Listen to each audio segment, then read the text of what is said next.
Assalamualaikum warahmatullahi wabarakatuh. Oke teman-teman, kesempatan kali ini saya ingin sharing-sharing ya, atau sedikit cerita tentang prospek usaha ternak entok untuk sampingan di rumah ya.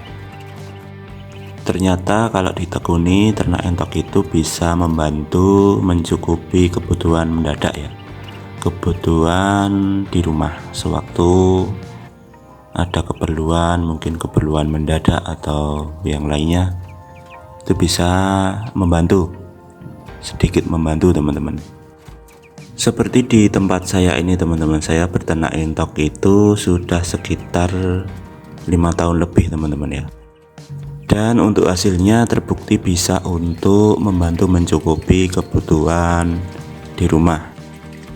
Untuk bahan breedingnya ya, dulu itu saya beli anakan ya, umur sekitar 3 minggu. Nah itu cukup sekali beli aja teman-teman. Jadi ini sudah regenerasi beberapa kali selama 5 tahun.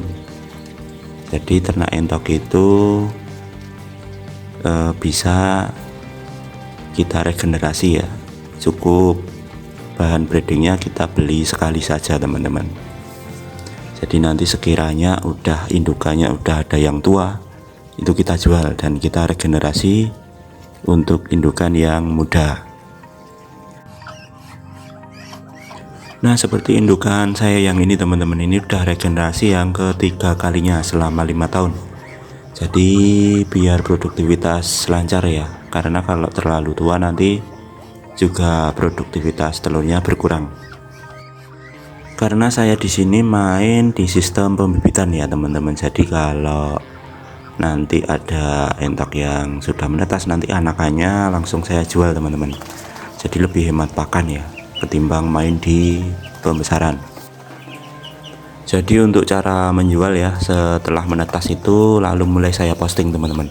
Jadi nanti kalau tidak laku di umur 1 hari 2 hari, nanti diperbesar atau dibesarkan lebih dahulu, nanti diposting lagi sekitar umur seminggu, 2 minggu, 3 minggu, dan seterusnya. Jadi untuk cara menjual itu juga butuh kesabaran ya teman-teman. Jadi tidak langsung laku, juga butuh waktu ya.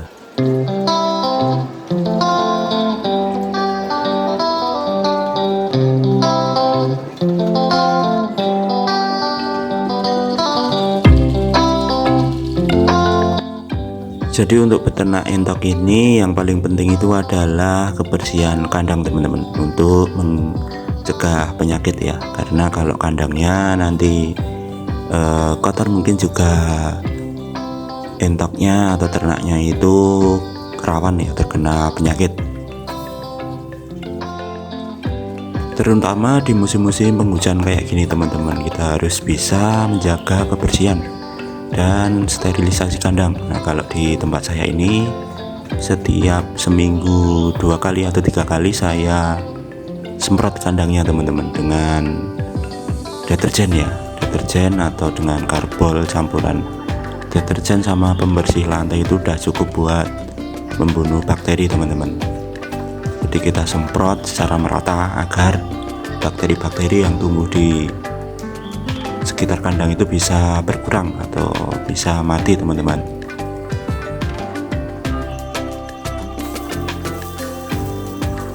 Untuk perawatan anakan pun juga sama teman-teman, kandangnya selalu saya bersihkan ya.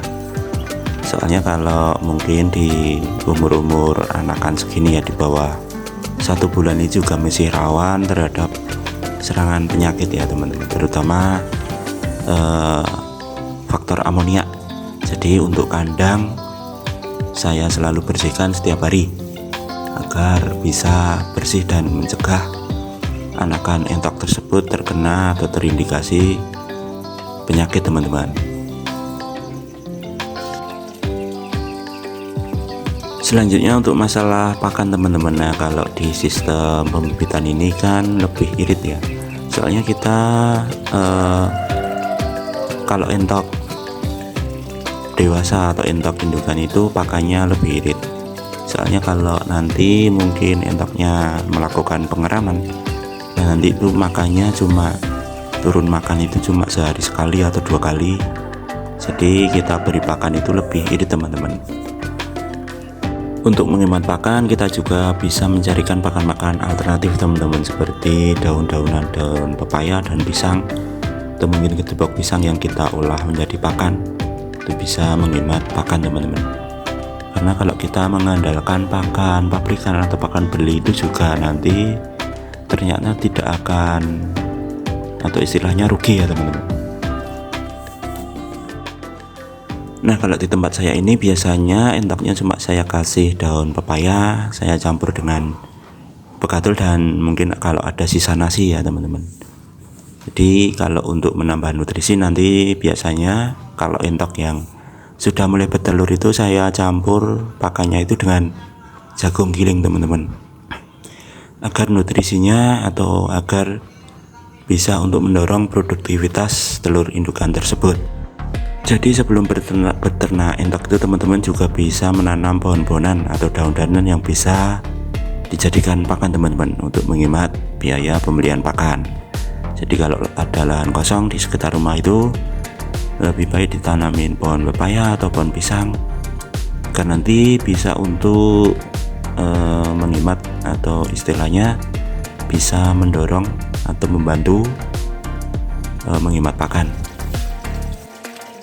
Karena kalau nanti sekiranya teman-teman itu main di breeding pembesaran ya seperti ini, nah itu pakannya sangat banyak teman-teman. Jadi kalau tidak kita carikan pakan-pakan alternatif, nanti juga akan rugi ya, rugi untuk membeli pakan. Karena di umur-umur pembesaran kayak gini tuh makanya sangat lahap sekali teman-teman. Jadi kalau beternak apapun itu persiapan pakan atau cadangan pakan, bank pakan itu juga sangat penting teman-teman. Tujuannya agar bisa menghemat pakan dan ternaknya bisa untung. Nah, jadi usaha peternakan ini untuk sampingan di rumah itu juga sangat prospek ya teman-teman, terutama buat nanti membantu kebutuhan mendadak.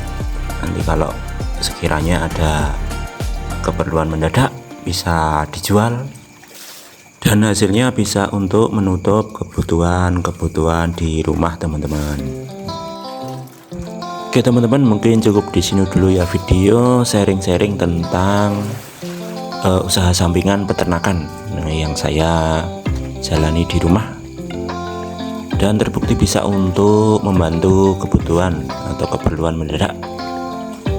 Oke, jangan lupa ikuti channel ini terus dengan tekan tombol subscribe agar tidak ketinggalan video-video menarik lainnya seputaran peternakan.